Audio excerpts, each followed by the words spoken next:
Benjamin, welcome to Brøndby. Thank you. How has the last few days been? From the transfer window and all that, it's been stressful, but finally I'm happy to be here and I'm ready to go to work. You came in a little sick, I heard that. No, it was I think it was probably from all the stress and waiting and people taking longer than they should in the process. So I think that was the thing, but now I'm here, good, happy, smiling, that's the most important. What are your thoughts about being in Brøndby now? Like, why did you end up in? So I had a talk with the director Benjamin, and he said to me about the project, what they think about me in the team, and which is really important that as he said, and that I need to play a lot of games, and with my qualities help the team win games, and I'm all for winning games because I hate losing. And then Brøndby needs to return at the top of the league and also in Europe, where I think Brøndby belongs. So did you have other options this transfer? Yeah. It was in Italy, and then in England, and also some talks in France. But right now, I think Brøndby was the right option because I needed to go where I'm gonna play, and where I can help the team, where I can contribute the most. Yeah. If we should get to know you a little better, of course I have been reading, but I think you're the best witness to talk to about you. So you grew up in Sweden and went to Roma as a very young player. 17. Yeah.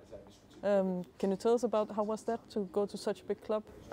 It was a big change from living alone to different culture, different language, different mindset from the players, because it's very like you come there as a foreigner and you're gonna take one guy's place. It's like be eaten or eat. So it was rough in the beginning, but I think that helped me a lot and I needed that.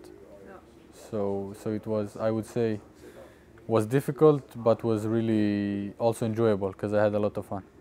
Yeah, and you also made it into the first team in the Serie A and played under Jose Mourinho, and he said some nice things about you. How was it to be a player under Mourinho?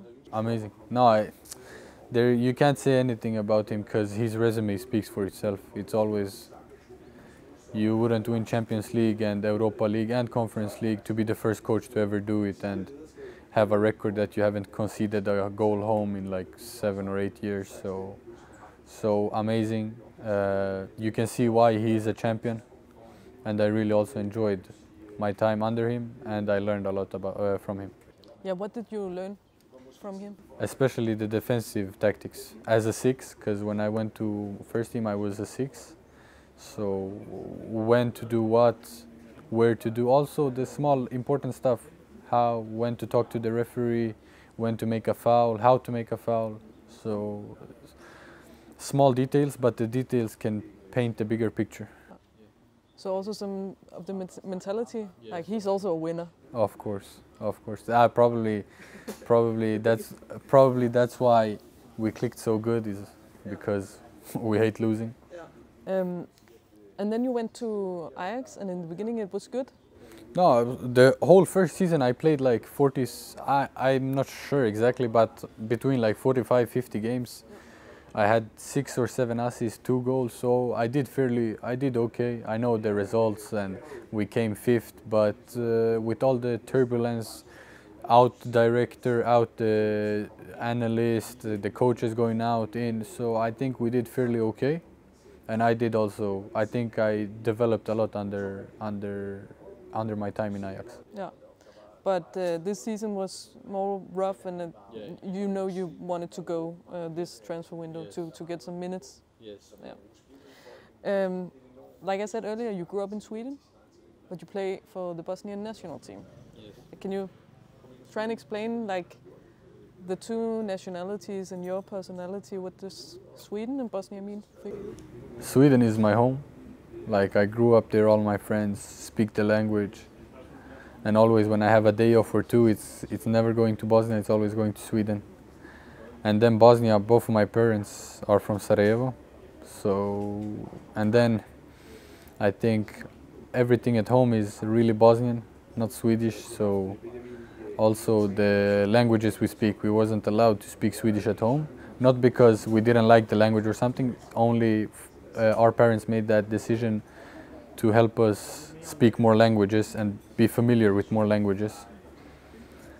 And the decision for choosing national team was, first of all, I feel like I'm more Bosnian in my mentality as well, and how I am as a person, personality-wise. I think I'm more pulling towards Bosnia, and then the director at that time, Misimovic, and the coach, Faruk Hadzibegic, they called me a lot. They wanted me in the project, and thanks to them, I'm in Bosnian national team. Yeah.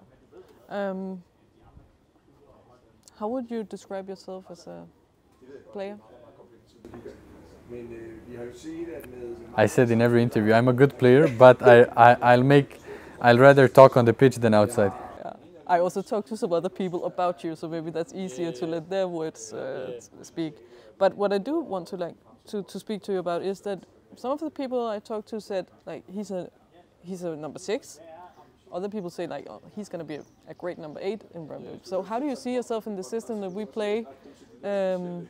Like we have 3 midfielders. Yeah, no, it doesn't matter. I can play both 6 and 8.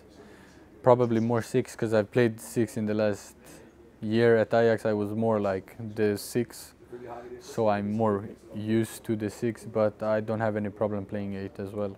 And then I know that it's heavy possession based and going forward fast to attack, so I don't think I will have any problem. Of course, you need to get used to it, 1 game, 2 games, but I'm sure that I will help this team in whatever position, and I'm sure in my qualities that I will help us win games. And I've heard that you like to build up from phase 1. Yeah. You're a good passer, but you're also good in the press. Yeah. Is that correct? Yeah, I like to tackle. I like to scare my opponents more or less. When there is a challenge, I will enter that, and I will enter hard. Then you're going to enter the hearts of the Brøndby fans as well, I'm sure. What are you looking forward to the most here in Brøndby? Winning games, hopefully getting a title, because that's what Brøndby deserves. Getting back to Europe, and then play in front of our amazing fans, which I've seen are incredible. You've been on YouTube? You like what you see?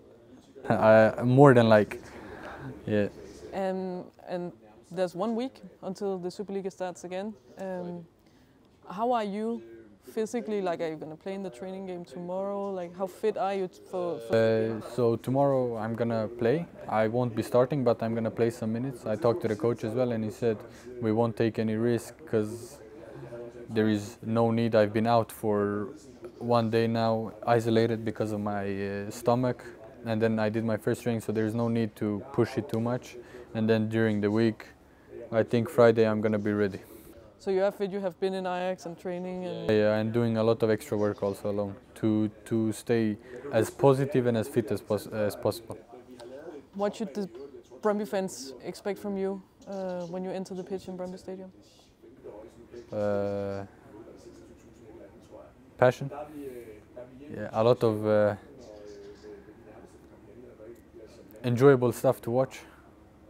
Passing, smart stuff, and hopefully some tackles also. Sounds good. Yeah, thank you.